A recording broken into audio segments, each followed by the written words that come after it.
Bientôt, c'est la rentrée scolaire. On se rappelle que le gouvernement a décidé du port du faso d'Anfani dans les établissements publics et privés les lundis et jeudis.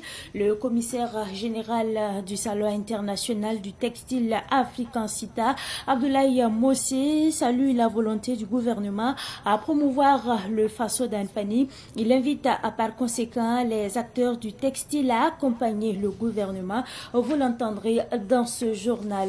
Et puis, la foire d'exposition et de vente des plants se poursuit sur le terrain situé en face de Savane Média dans l'arrondissement 6 de la ville de Ouagadougou. Il existe des techniques de reboisement. Selon donc les spécialistes présents sur le site, une distance de 2 mètres entre la plante et la construction est recommandée. Technique de reboisement, on en parle dans ce journal. Mesdames et messieurs, bonsoir et bienvenue à ce rendez-vous consacré à l'actualité sur Savane TV. Lors du forum sur la coopération sino-africaine, le Premier ministre Maître Apollinaire Kilem de Tambela a critiqué la désunion de l'Afrique qu'il considère comme un obstacle au développement du continent.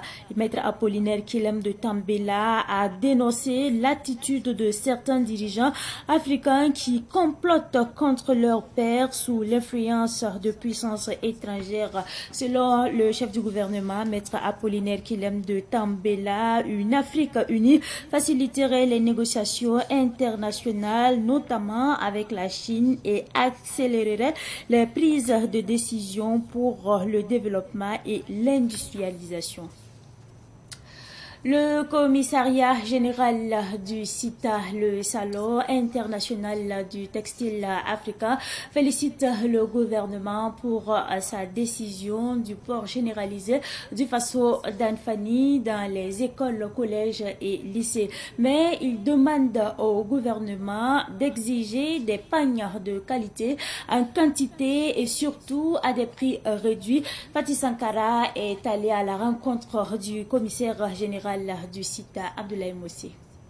Au commissariat général du Salon international du textile africain CITA, c'est avec satisfaction que la décision du port généralisé du faso d'Anfani au poste primaire et au secondaire est accueillie. C'est d'ailleurs un combat que le commissariat général du CITA mène depuis 2017.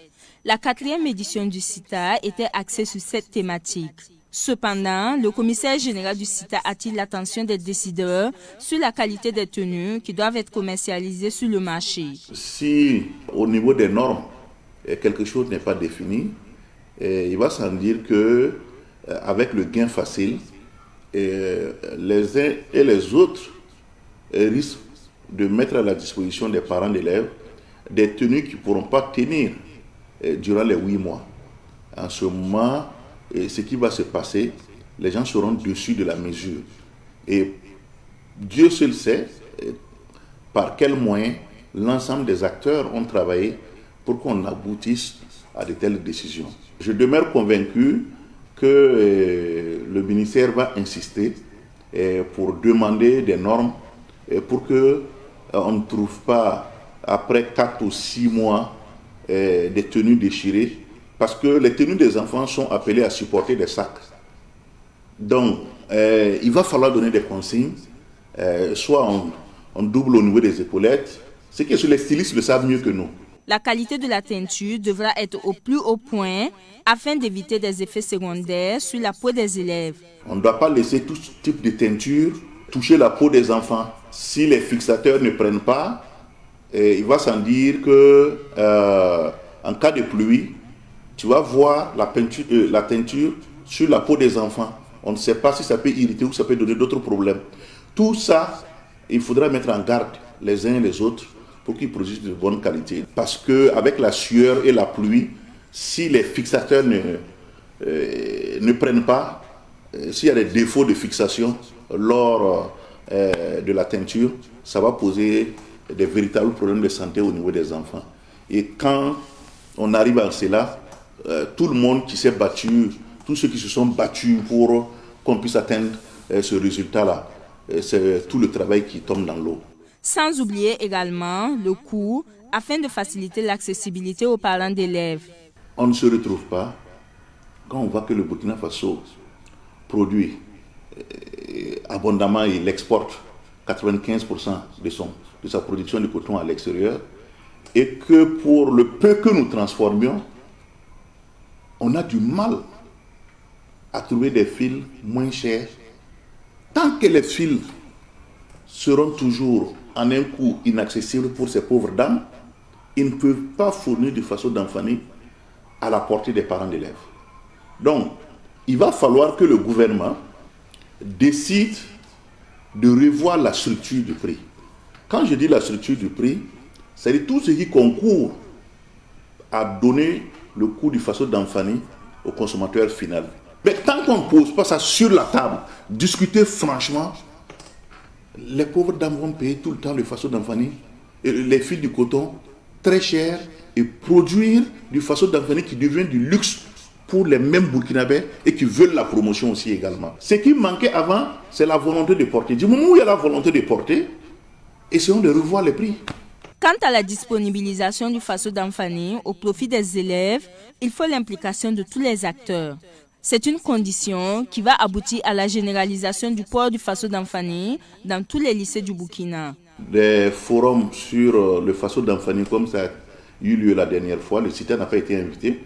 Donc il va falloir que, pour des questions touchant l'intérêt national, et qu'il n'y ait pas de discrimination, que des gens qui n'ont pas la même façon de voir les choses, qu'on les permette de discuter et pour tirer quelque chose de primordial et qui va améliorer d'une manière qualitative le rendu de ces produits-là. Permettez aux uns aux autres de discuter profondément pour pouvoir arrêter quelque chose de juste.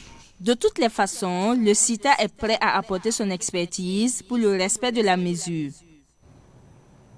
La décision du ministre de la Sécurité d'être plus regardant aux abords des sites sensibles a eu des résultats. Qu'est-ce que les citoyens pensent exactement de cette action? Nos reporters sillonnaient en tout cas quelques artères de la ville de Ouagadougou. Les précisions avec Sidiki Kabré et Ramatou Azaou. Normalement, un mendiant ne doit pas s'approcher d'un camp militaire. S'il s'approche là-bas, c'est quelque chose de bien. Beaucoup estiment qu'il était temps d'agir, car la présence de certains individus aux abords des sites sensibles était perçue comme une menace potentielle. Ils se réjouissent de la décision prise par le ministre de la Sécurité et considèrent cette interdiction comme un pas important dans les mesures de protection des personnes, des biens et surtout des zones à risque. Non, souvent il y a les gens. Tu penses que ce sont des mendiants, mais ce ne sont pas des mendiants. Ils veulent s'approcher là-bas juste comme ça pour voir. Souvent même tu peux t'approcher auprès de la personne. Tu vas penser que c'est un mendiant. Il te regarde. Selon toi, tu peux te mettre des idées dans la tête aussi. Ce n'est pas tout le monde qui est mendiant en fait. En temps de crise, normalement on ne doit pas s'approcher dans ce genre de lieux. Parce que voilà, c'est des lieux qui sont un peu sensibles et puis qui possèdent des armes. Donc, pour moi, je dis que non, c'est pas conseillé pour un être humain de s'approcher dans ce genre d'endroit-là. Moi, c'est déplorable, vraiment c'est déplorable, mais c'est comme je vous ai dit, voilà, on doit tout faire pour éviter que ces gens s'approchent parce qu'on ne peut pas savoir si c'est des mendiants ou pas. Voilà, il y a des gens qui se déguisent en mendiants pour pouvoir attaquer ces jeunes. Ils sont sensibles pour tout mettre en œuvre pour que ces personnes-là soient éloignées de ces lieux-là. C'est une bonne décision. Qu'est-ce qui prouve qu'ils sont des mendiants? Rien ne prouve. Peut-être ce sont des gens, ils sont venus avec leur bidou. On ne peut pas savoir. À moins qu'on les attrape, on les questionne pour savoir. Les citoyens appellent les uns et les autres à la vigilance et à la prudence. Moi, je conseille à tous les citoyens burkinabés que, voilà, si vous voyez quelqu'un qui est un peu louche, je dirais un peu, pas clair, c'est mieux de signaler parce qu'il y a des numéros verts qu'on a donnés. Et le cas aussi des mendiants, moi je me dis que c'est mieux d'aller les sensibiliser parce qu'il y a des gens, il y a des mendiants qui ne savent pas que c'est des lieux sensibles. Il y a des jeunes mendiants qui sortent, ils ne savent pas que ces lieux-là, c'est peut-être des lieux qu'on doit s'approcher. Pour les sensibiliser de ne pas s'approcher, voilà, de se réserver au fait. Parce qu'actuellement, on est dans une situation un peu critique. qu'il faut vraiment de la vigilance pour pouvoir s'en sortir dans ça. Même si ce n'était pas en temps de crise, quand on dit un cas sensible seulement, c'est à éviter. Là où il y a des armes seulement, c'est pas conseillé à une personne de s'approcher de là-bas. Pour rappel, le 4 septembre dernier, le ministère de la Sécurité a annoncé des mesures strictes contre des faux mendiants et vendeurs ambulants qui, selon les autorités, espionnent les sites sensibles. Des instructions fermes ont été données pour renforcer la sécurité et éloigner ces individus des zones à haut risque, selon le communiqué du département de Mahamoudou Sana de la Sécurité. Après donc ce reportage sur la vie des citoyens concernant la décision du ministre de la Justice, nous parlons du ministre de la Sécurité, nous parlons manicure, pédicure, onglerie, vente des produits de beauté qui sont entre autres les activités que mène Raissa Tapsoba au marché de Wayalgué au secteur 42 dans l'arrondissement 10 de la ville de Ouagadougou. Raissa Tapsoba est sourde, muette et mère de 2 enfants. Notre reporter Pakis Bamaliam Ouedraogo est allé justement à sa rencontre. On est loin d'imaginer que Raissa Tapsoba est sourde, muette à la vue de son hangar qui se dresse au marché de Wayalgué. Pourtant, elle l'est. Elle a été élevée par sa grand-mère qui l'a scolarisée jusqu'en classe de CM2. Après le décès de sa grand-mère, la coépouse de sa mère a voulu qu'elle apprenne un métier, ce qu'elle ne regrette pas au jour d'aujourd'hui parce qu'elle est indépendante.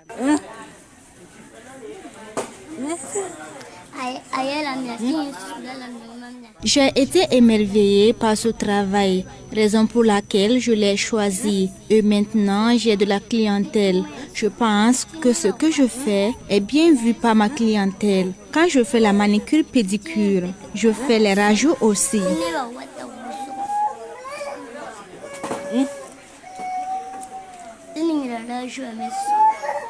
Honorine Yaogo est celle qui a pris Raissa Tapsoba sous son aile. Elle avoue qu'au début, ça n'a pas été facile.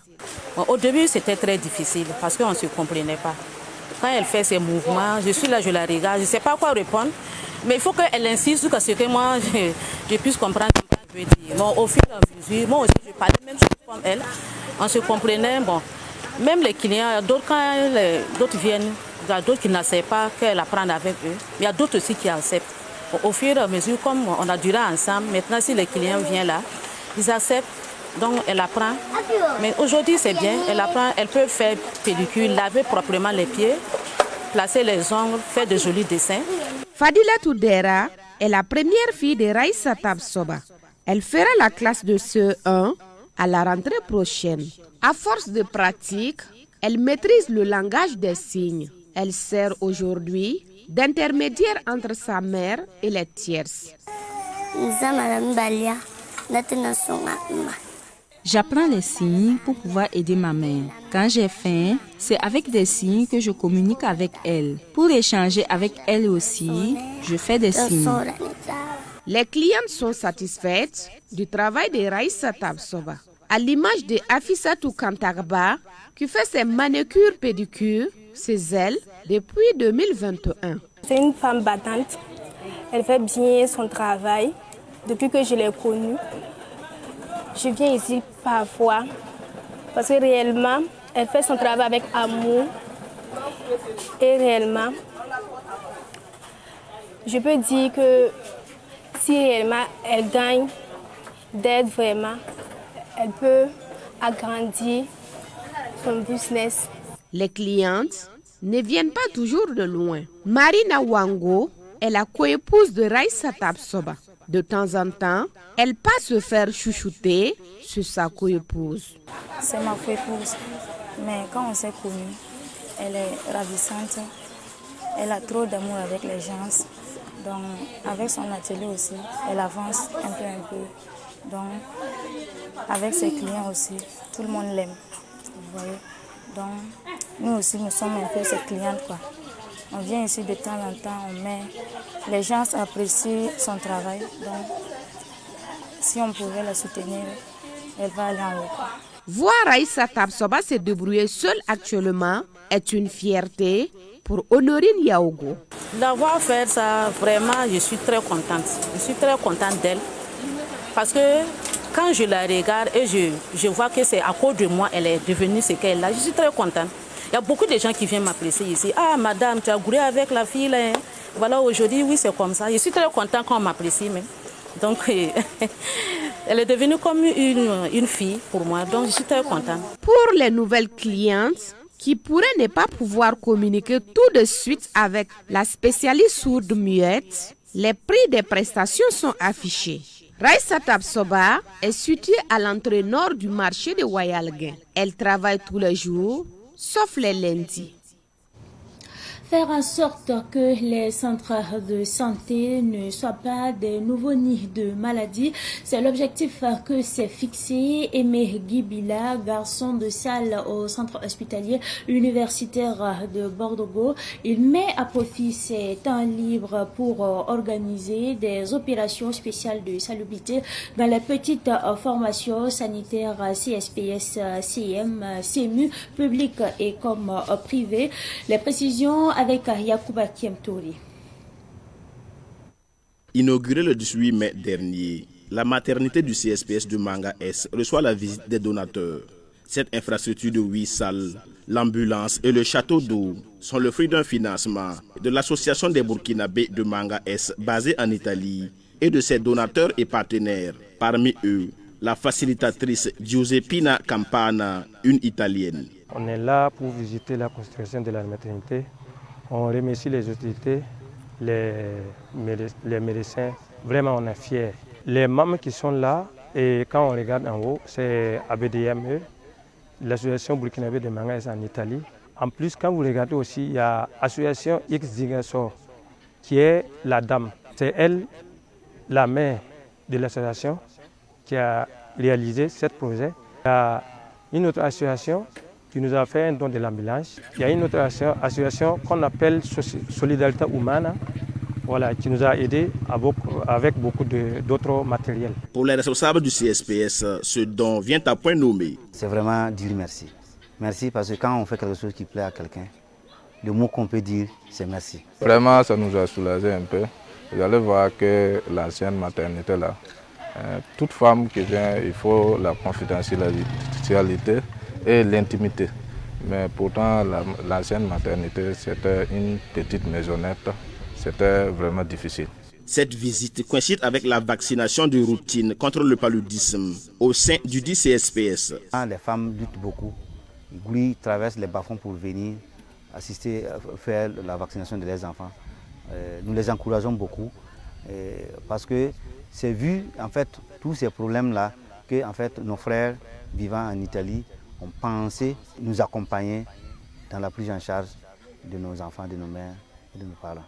C'était également une occasion donnée aux responsables du CSPS de demander un supplément d'accompagnement pour combler les insuffisances. Aux autorités de la région, ce que nous demandons comme aide, ici là, on a une accessibilité très difficile. La voie n'est pas ça. Il y a des ponts qui ne sont pas praticables. La route ne va pas. Parce qu'en saison pluvieuse, à moto même, on ne peut pas se déplacer. Des fois, on veut évacuer, mais c'est très difficile à cause de l'état de la route. À l'issue de la visite du CSPS, les habitants de Manga S, hommes et femmes, se sont mobilisés pour rendre le cadre propre et sain, pour lutter davantage contre le paludisme dans leur village. En mai dernier, lors de l'inauguration, ces populations avaient déjà manifesté leur joie à travers chants et danses. Comme vous venez de le constater, il s'agit plutôt d'un reportage sur l'association des Burkinabés de Manga S Italie qui a visité son investissement de 40 millions de francs CFA dans la province du Zunwego, dans le centre sud. C'est un investissement composé donc d'une maternité, d'une ambulance et d'un château d'eau dans le centre de santé et de promotion sociale CSPS de Manga S.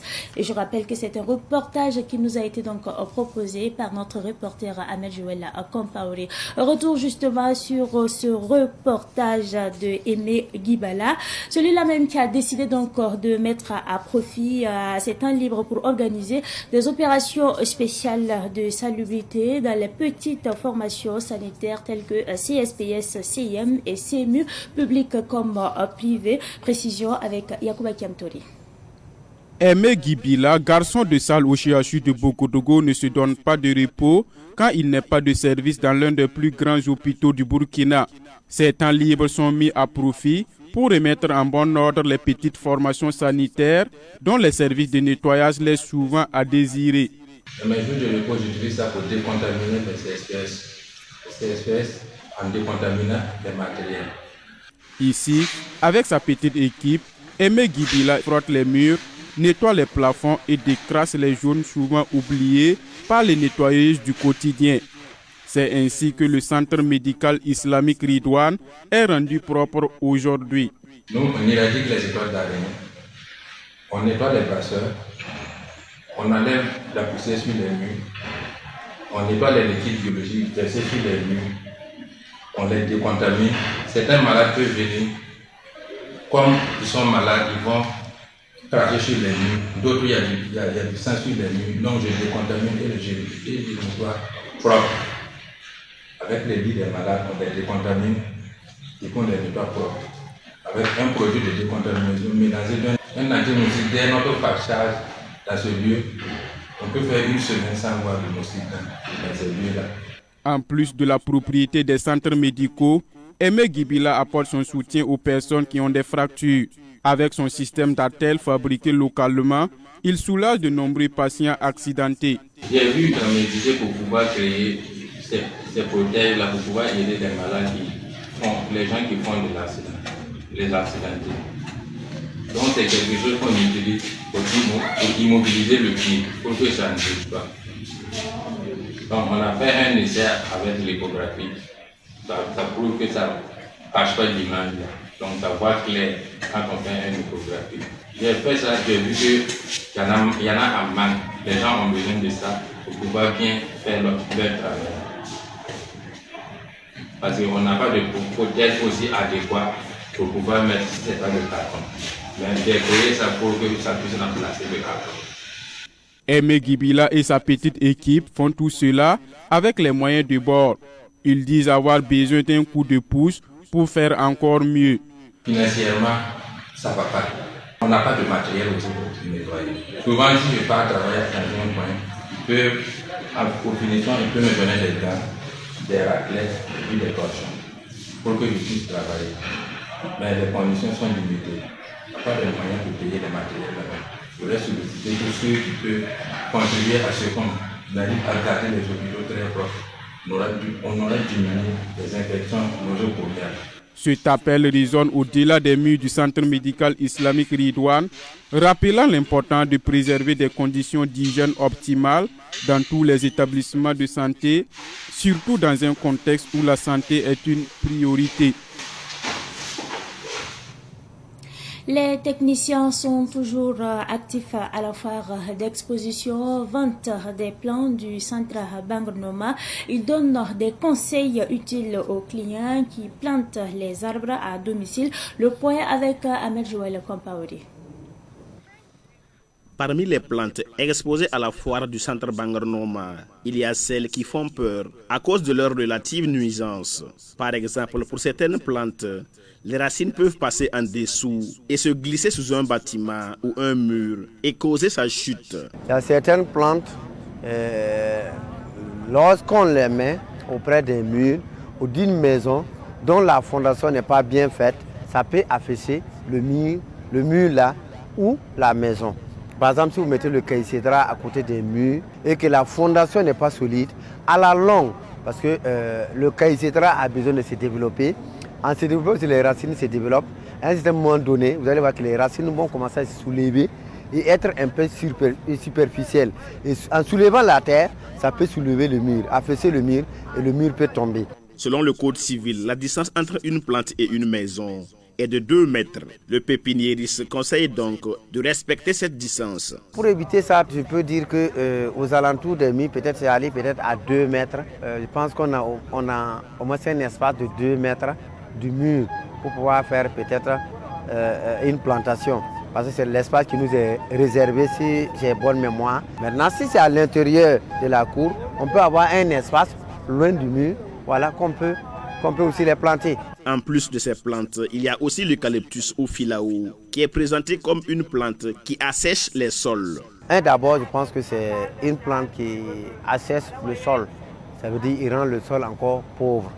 Voilà, donc on peut l'utiliser, mais pas comme ce que nous le voyons. Je pense qu'il faut planter utile et nécessaire. Et je pense que l'eucalyptus n'est pas aussi, on ne doit pas prendre des hectares et des hectares pour le mettre.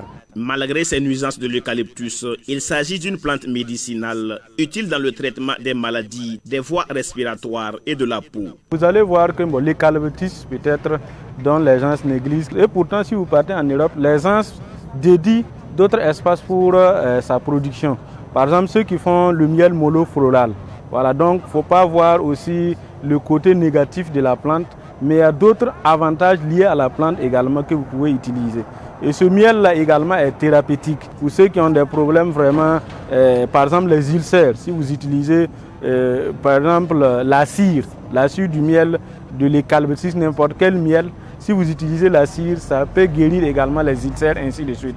La foire d'exposition vente des plantes du centre Bangornoma refermera ses portes dimanche prochain. À l'instar de pays comme le Mali et la Tunisie, le Burkina Faso reçoit l'événement dénommé Orange Music Talent. Cet événement, lancé donc par Orange Burkina, a pour objectif de donner des chances de production aux jeunes talents qui s'essaient en tout cas à la musique. Le vainqueur de cette compétition recevra une enveloppe de 5 millions de francs CFA. Explication avec Samuel Moko. Orange Music Talent est une compétition qui a pour objectif de mettre en lumière les personnes désireuses de devenir artistes musiciennes ayant l'âge compris entre 18 et 35 ans. Peut prendre part à la compétition toute personne vivant au Burkina Faso. Les enfants dont l'âge ne vaut pas 18 peuvent prendre part en ayant des autorisations parentales. Le directeur marketing et communication de Orange Burkina donne les conditions de participation. C'est une opportunité qu'Orange Burkina Faso vise à offrir aux jeunes artistes burkinabés de faire montre de leur talent, leur savoir-faire dans le domaine de la musique. Le troisième prix, c'est 1 million de francs CFA. Le deuxième, 1 500 000 plus un clip vidéo.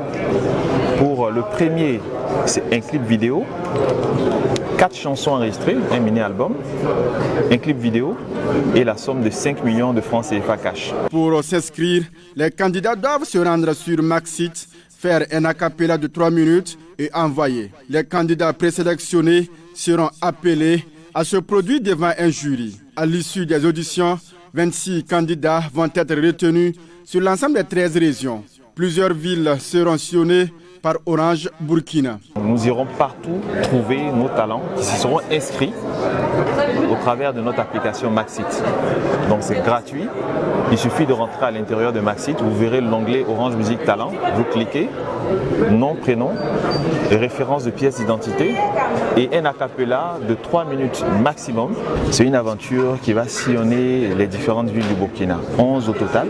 Les candidats retenus bénéficieront d'une formation auprès de professionnels tels que Smarty, Amity Meria et Bill Akakora. Le jury est composé de Awa Sissao, Smoky et Sylvain Paré. Pour une bonne promotion des lauréats, Orange Burkina est en partenariat avec Spotify, une plateforme mondiale de streaming musical.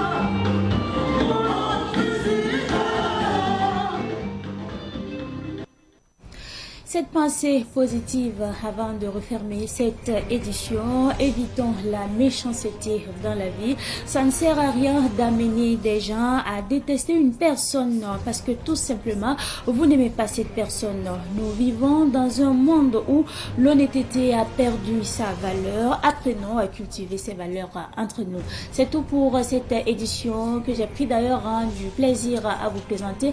Merci à vous pour votre constante fidélité. Excellente suite de programme accompagné bien sûr des programmes de Savane TV.